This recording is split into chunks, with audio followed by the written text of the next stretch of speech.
वंदे मातरम का जयकार। कैसे हो मेरे यार? आज के इस वीडियो में हम चर्चा करेंगे कैसे इवेंट के बारे में, जिसके बारे में सुनकर एक पल के लिए आप भी आश्चर्य जरूर करेंगे। इस इवेंट से होगा क्या देश का फायदा या नुकसान, या फिर आम आदमी की जिंदगी पर क्या पड़ेगा इसका प्रभाव, जानने की कोशिश करेंगे इस वीडियो में।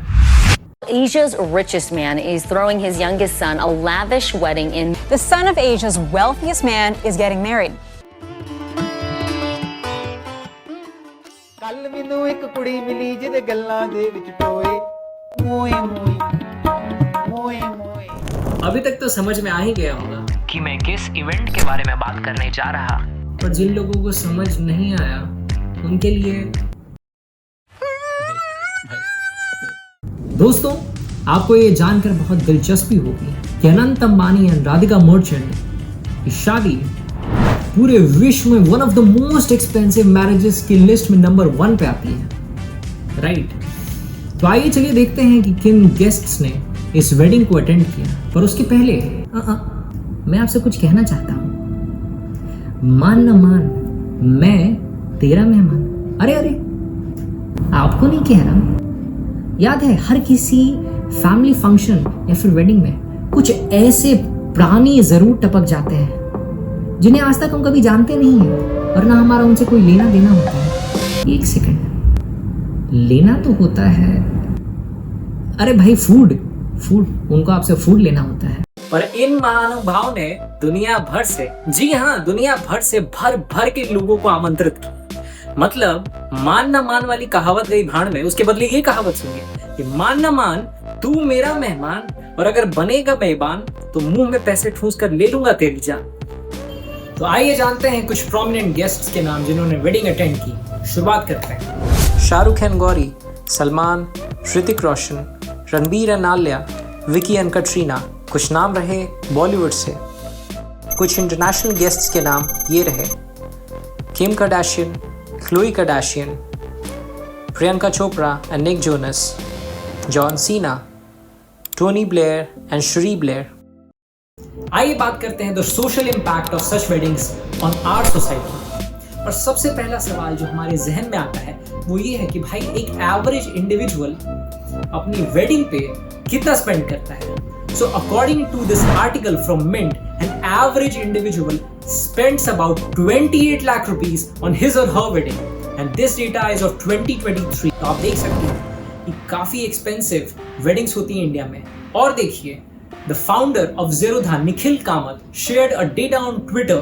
The data says कि एक एवरेज इंडिविजुअल जो है इंडिया में 20 लाख रुपीज स्पेंड करता है on his or her wedding, and दूसरी बात वो अपनी लाइफ का 20% सेविंग्स का हिस्सा स्पेंड करता है। जो दूसरा सवाल मेरे जहन में आता है वो ये आता है कि लोग इतना ज्यादा अपनी मैरिजेस में क्यों स्पेंड करते हैं। There are quite a lot of reasons for that, but one of the biggest reasons why people spend a lot of money on their wedding is status. दिखाने के लिए लोगों को कि भाई देख शादी हो रही है यार।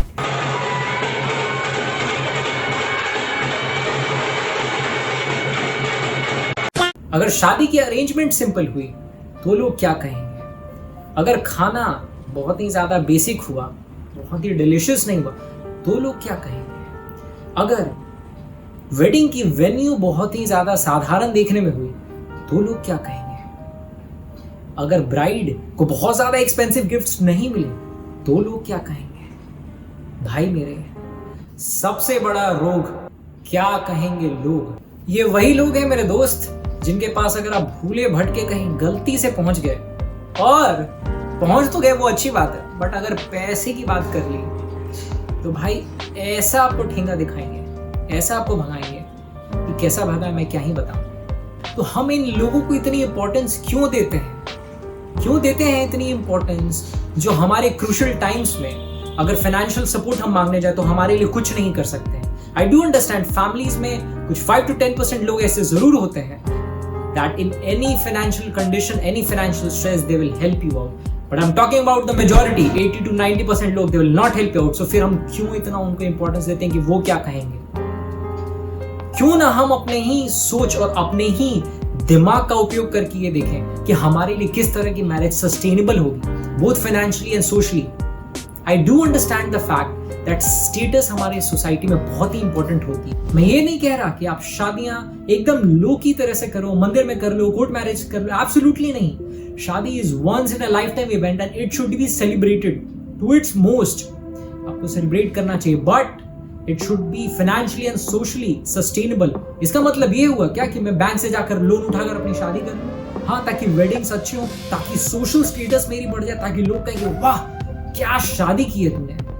नहीं, इसका मतलब ये होता है क्या कि मैं अपनी लाइफ की 20 to 50% सेविंग्स उड़ा दूं, फूक दूं? नहीं। 4 out of 5 individuals take loans for their weddings. This data was shared by Nikhil Kamath and it is sourced from Economic Times and The Wedding Wire. According to PGS, a non-for-profit, 60% or more people take loans for their weddings. And this number is even worse in rural India.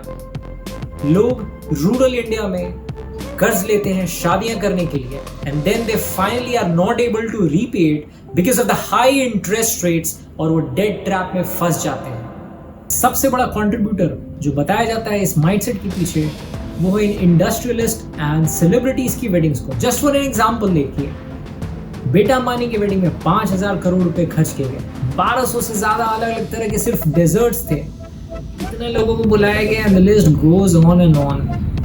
दूसरा example देखिए, निक Jonas and Priyanka Chopra की wedding.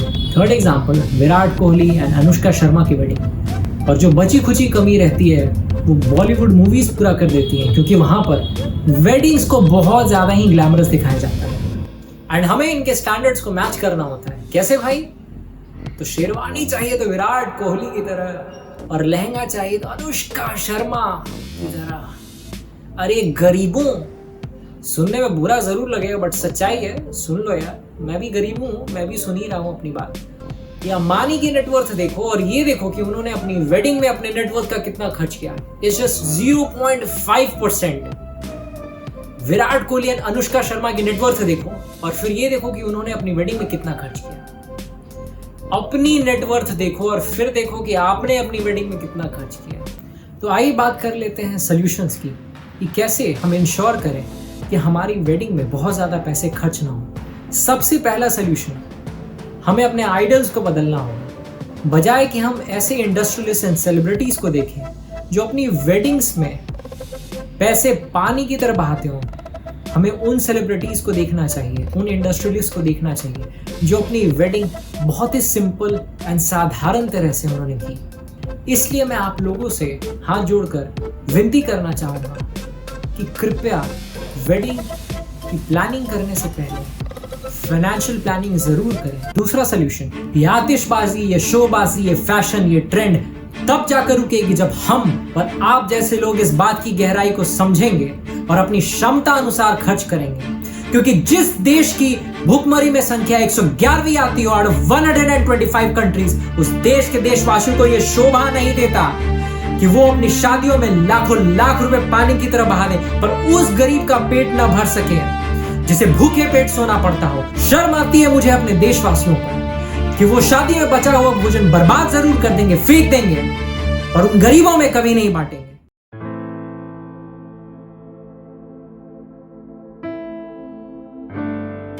अंततः मैं आपसे यह कहना चाहूंगा कि शादी एक पवित्र बंधन है, जीवन के नए शुरुआत का प्रतीक है। इसे दिखावे का माध्यम मत बनाइए। जय हिंद, वंदे मातरम।